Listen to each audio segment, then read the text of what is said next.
Hello, welcome to the channel and thanks for watching. So a few days after I published this video, I'm taking part in a big game of 40k, 3,000 points of sisters, allied with some knights facing off against the Chaos Army, and I thought it'd be fun to knock together some objective markers. I thought I'd talk to you about why I do that and why I think you might want to do as well. So it's something I do with most of my armies, knock together some little individual objective markers.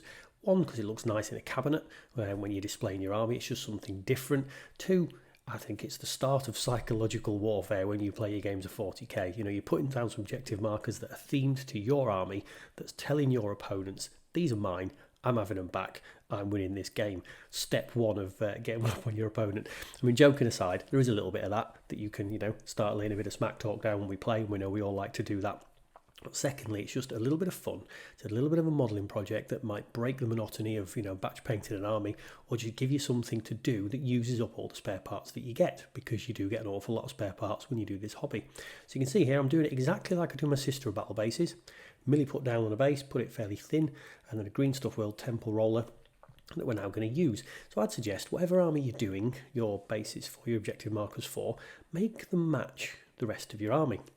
So it sets that tone. As I said before. Now, I use the temple rollers on all my sisters of battle. If you've watched some of my previous videos, you'll have seen this. And this is how simple and easy the green stuff world rollers are to use. So hints and tips. The milli put that I've put down in here has had a good 40 minutes of curing time before I roll it, 'cause it stops it sticking to the roller, keeps it nice, and you don't have to be digging it out of the roller all the time. Trim it down nice and neat afterwards, and then it'll set looking really good, and that then starts off the process. So you could just paint the bases up from this point, this is when they're dry, and that could be it. That could be your objective markers. Done, problem solved. But I think it's a lot nicer to go a little bit further, and you will always have lots of bits knocking around. So here, some candles off one of the vehicle sprues. I think it was the Exorcist that I just didn't use. Missile launcher off a Rhino that I didn't stick on.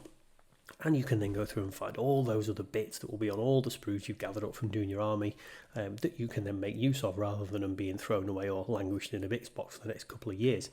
And hopefully, if you enjoy bits of scenery, it's just another little fun project to do for you to keep yourself entertained. Now, here's what I put together. So top of a Simulacrum Imperialis with the cherub and the little spikes cut off, dead simple. Another top of a Simulacrum, just again to represent like a little shrine that they might be recapturing or something like that. I don't use cherubs in every single squad, and you do get spares, so why not use one on a 40mm base? Looks pretty nice. And any pieces like this, so 3 doves on a base, just something that makes these different objectives stand out and theme with your army. The missile launcher we showed you before, just painted up, waxed on a base. You could do this with a bolt gun, or a splinter rifle, or just something they might have to recover. And here's a mix, so top of a Simulacrum and the candles. On reading the Sister Battle Codex, I saw the rather excellent secondary objective, defend the shrine, that's in Battlefield Supremacy, where your opponent picks one of the objective markers, and that is the special Sisters one, and you can get additional victory points over and above the normal objectives for grabbing that. Now, I thought this was a great opportunity to do something a little bit different. So I love the St. Catherine model, not really for the St. Catherine part, but for the options that you can make out from it. So I took the main shrine from that, stuck it on a large oval base, so a little bit out of size for what the official objective markers should be, but the guys I play against will be absolutely cool with that, and that's going to be my special objective. So look, I hope you like some of the ideas I talked about them.